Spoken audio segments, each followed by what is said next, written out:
넛지 행동 설계로 조직의 스트레스, 그것을 예방하는 환경을 만드는 것, 이야기 좀 넘어가 보겠습니다.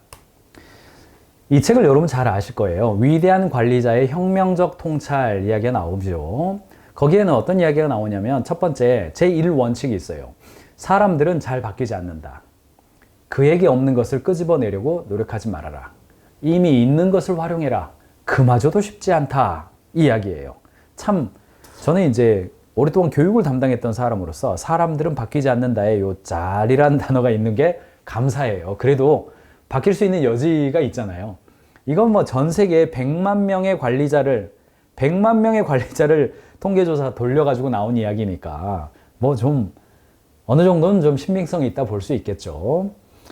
이제 이 강점혁명, 그 다음에 나온 여러 책들이 있습니다. 강점에 집중하라. 마커스 버킹엄의 책 시리즈가 좀 있는데,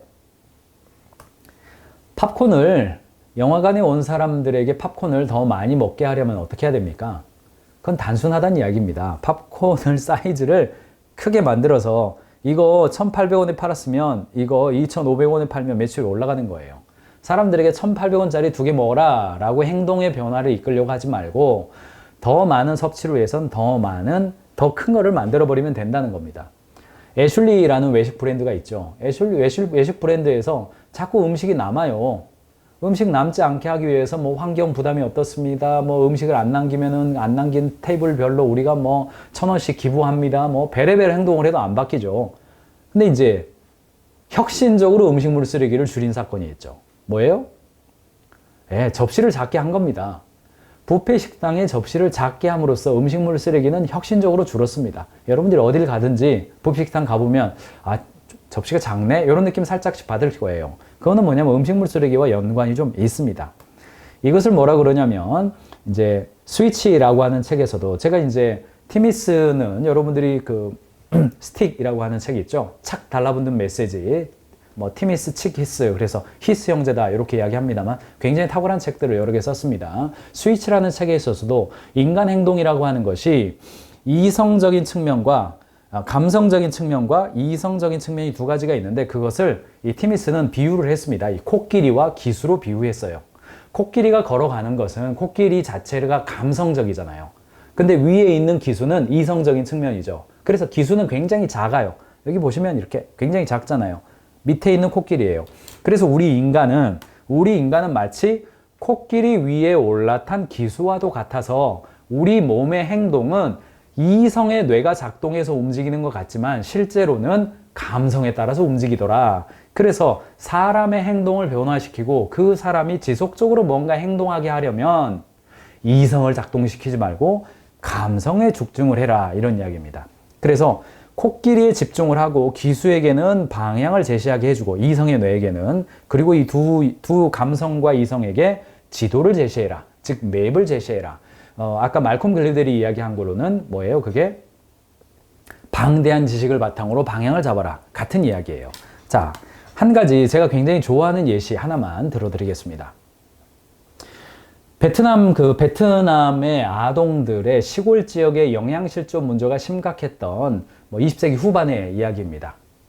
이때 이 아동 영양실조 문제가 심각하다는 것이 유엔에 보고가 돼요. 유엔 산하의 세이브 더 칠드런이 그 문제를 해결하겠다는 프로젝트를 갖고 베트남 정부의 협조를 얻어가지고 베트남 호치민 공항에 내리는 겁니다.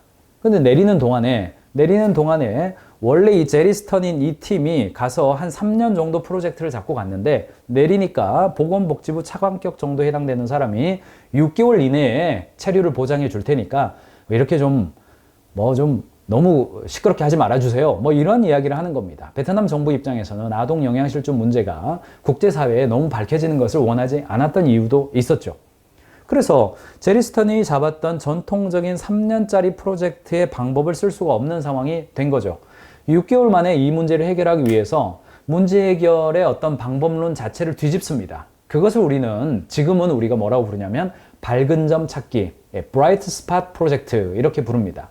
무슨 이야기냐면 전통적으로 어떤 문제를 해결하기 위해서는 문제를 먼저 보는 거죠. 문제를 보고 문제의 원인을 발견해서 그것에 대안을 도출하고 해결책을 찾아가는 과정이에요. 그런데 뒤집는 겁니다. 문제를 보는 게 아니라 뭘 봐요? 문제가 없는 가정을 보는 거죠. 그래서 문제가 없는 가정을 찾아다니는 겁니다. 그랬더니 전통적으로 일반 가정의 어머니들은 하루에 2끼를 먹였어요. 그런데 밝은 점 어머니들은 하루 그것을 4끼로 나눠서 먹이고 있더래요. 그리고 거기다가 논에 가가지고 민물 새우, 민물 게, 그리고 풀뿌리 이런 것들을 캐와서 마당에다가 널어놨다가 그것을 햇빛에 말려서 빻아가지고 아이들에게 물에 개워서 먹이는 거예요. 이 모습을 본 겁니다. 그러니까 문제를 본 것이 아니라 밝은 점을 본 거죠. 그리고 그 다음부터 이것을 조사하는데 2주 정도에 끝났다고 그래요. 그리고 그 다음부터 하는 행동은 뭐겠습니까? 네. 영양실조가 없는 어머니들이 하는 행동 패턴을 그대로 교육하고 다닌 거예요. 시골 지역을 다니면서. 아침마다, 밤마다 이렇게 경기에다가 불 켜놓고, 야간 등 켜놓고, 밤마다 이 캠페인을 하는 겁니다.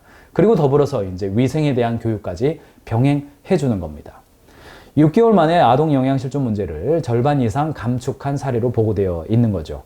이게 이제 어떤 이야기인 거냐면 어떤 문제를 바라봤을 때 우리가 그 문제에 집중하고 문제를 해결하기 위해서 열심히 노력해라 라고 하기보다는 이미 밝은 점 있죠. 이미 변화에 성공한 팀, 좋아진 팀, 베스트 프랙티스 이런 것들을 확산함으로써 변화를 이끌어낸다고 하는 밝은 점 효과의 효시와도 같은 그런 스토리입니다. 해결 중심의 치료학은 어떤 일이냐면 부부 상담할 때도 어떤 질문을 던지냐면 문제가 완전히 사라졌어 라는 생각을 안겨줄 만한 최고의 작은 신호는 무엇일까요? 지난 2주간은 어떤 점 때문에 싸웠어요? 이렇게 이야기하는 게 아니라 지난 2주간 어떤 점이 조금씩은 더 좋아졌어요? 라고 질문을 시작하는 거예요. 알코올 중독자도 마찬가지죠. 가장 최근에 아주 잠깐이나마 기적을 목격한 게 언제였습니까? 작은 변화의 긍정성이 무엇이었습니까? 라고 이야기해 주는 거죠. 문제아가 있어요. 문제아 보비가 있습니다. 그 선생님이, 머피 선생님이 이 문제아 보비에게 뭐라고 이야기하는 거냐면 네가 학교에서 말썽을 부리지 않는 때가 언제인지는 한번 말해줄래? 이렇게 질문을 시작하는 겁니다. 이런 방식으로 기수에게 방향을 제시해 주는 거예요. 우리의 이성의 뇌에게 문제에 집중하라고 하기보다는 밝은 점을 찾도록 방향을 제시해 주는 이야기입니다. 왜 사람들은 경비 보고서를 늘 늦게 제출하는 걸까? 회계 담당자 직원의 항상 그 고민이죠. 25일까지 경비 처리 마감해달라 그러면 꼭 26일 날 이것 좀 해주면 안 돼요? 가지고 오는 거죠. 아직 못 받은 보고서가 38%에 달하는 거죠. 그때 직원들이 마감 시간 전까지 경비 보고서를 제출하게 하는 일이에요. 어떻게 하면 이게 가능할까요? 그럼 뭐 안 한 사람 징계한다, 벌한다, 빨리 낸 사람 상 준다 이런 것이 이제 당근과 채찍이죠. 그런데 이제 넛지 설계는 당근과 채찍을 뛰어넘자 행동을 설계하자 이 이야기니까요. 여러분이라면 어떻게 하시겠어요? 기수에게 방향을 제시하는 거죠. 제때 경비 보고서를 제출하는 62%의 직원들의 기록 노하우를 다른 직원들에게 공유해 주는 것. 이성적인 거죠. 특정한 경비들, 코드와 혹은 의뢰인들, 특정 비용을 미리 할당해서 결정적 조치에 대한 시나리오를 준비하는 거죠. 감정을 찾아야죠. 자, 이건 이성적 결정이에요. 보면은 그냥 논리적이잖아요. 감정적 결정이에요. 사람들이 신경 쓸 만한 무언가를 찾아내요. 목표, 한 달에 한 번씩 마리아의 청을 들어주는 겁니다. 동료를 힘들게 하는 것은 쉽게 합리화될 수가 없어요. 그래서 이 재무팀 직원의 이름이 마리아예요. 마리아가 나 한 달에 한 번씩 가가지고 직원들에게 가서 나 부탁 있어요. 뭐 들어줄까요? 그거 내가 해줄게요. 이렇게 한 번씩 그 도움을 한 번씩 주는 거예요. 내가 한 번씩 도움을 받은 사람의 도움은 거절하기 어렵죠. 이게 감성이에요. 그리고 이제 환경을 조성하고 지도를 제출하는 겁니다. 해당 직원의 이름이 적힌 보고서에 양식, 영수증을 담은 봉투를 나눠줘요. 그래, 봉투를 미리 이 봉투 안에다 넣어가지고 주면 돼요. 환경을 조성하는 거죠. 제때 제출하는 3분의 2가 이메일을 활용하고 있다면 강조해 주는 거예요. 동료보다 뒤처진다는 이야기를 듣고 좋아할 사람 없는 거예요. 그래서 영수증을 제때 제출하는 사람들은 그냥 종이를 가지고 오는 게 아니라 이메일로 그냥 보낸다라는 것을 알려주는 거죠. 이런 방식으로 사람들의 행동을 변화시키고 영수증 제출을 빨리 했다는 그런 사례들인 겁니다.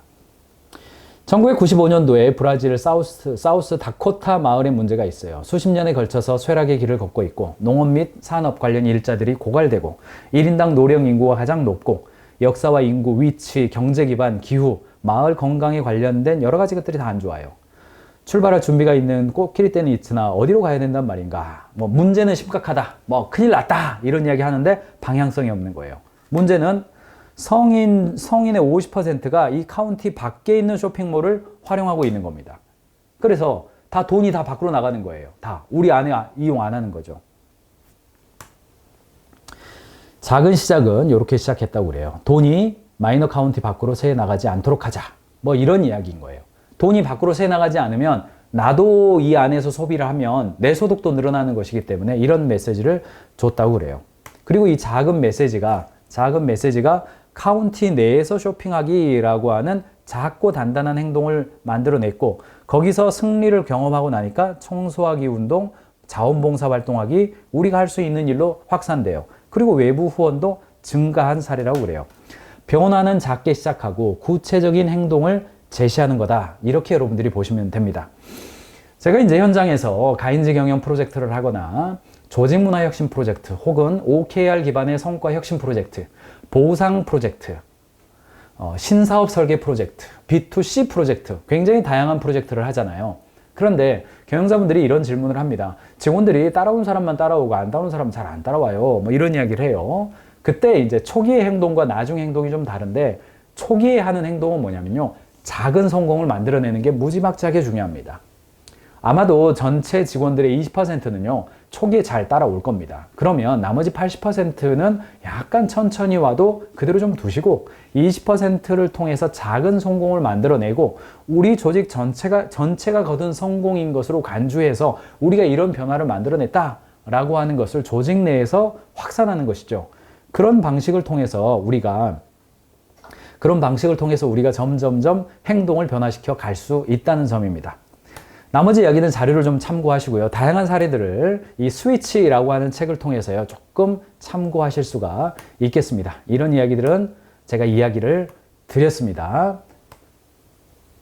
작은 성공을 확산한 이야기들을 여러분들이 결과적으로 자료를 통해서 여러분들이 조금 보시면 좋겠습니다. 여러 가지 사례들이 이 책의 내용에서 좀 나와 있습니다. 이 부분은 조금 이야기를 해드려야 되겠습니다. 이게 뭔가 변화를 이끌어내고 스트레스를 관리하고 번아웃을 관리한다라고 하는 것에 굉장히 중요한 포커스가 있는데, 그게 뭐냐면 이 Fixed Mindset, Growth Mindset이라고 하는 단어입니다. 이거는 여러 책에서 이야기를 하는데, 조직이요, 성장 마인드셋이 있는 조직과 고정 마인드셋이 있는 조직의 차이가 있습니다. 고정 마인드셋은 뭔가 변화하자 그러면 이런 반응이 나와요. 우리는 지금 할 만큼 다 하고 있는데 그런 것을 하려면 새로운 사람이 필요해요. 이런 반응이 나와요. 반대로 성장 마인드셋은 우리 한번 해보자. 잘 될지 안 될지 모르겠지만 한번 해보죠 뭐. 이런 이야기가 나와요. 그래서 능력, 도전, 칭찬, 실패에 대해서 어떤 반응이 나오냐면, 능력은 근육과도 같은 거예요. 도전은 발전의 기회고 칭찬은 노력에 대해서예요. 실패는 노력이 부족해서 실패한 거예요. 요게 성장 마인드셋이에요. 그런데 이쪽은 능력은 재능이에요. 재능. 도전은 자신의 재능을 검증하는 거예요. 칭찬은 재능 자체 해줘요. 실패는 능력이 부족해서 실패한 거예요. 이게 고정 마인드셋입니다.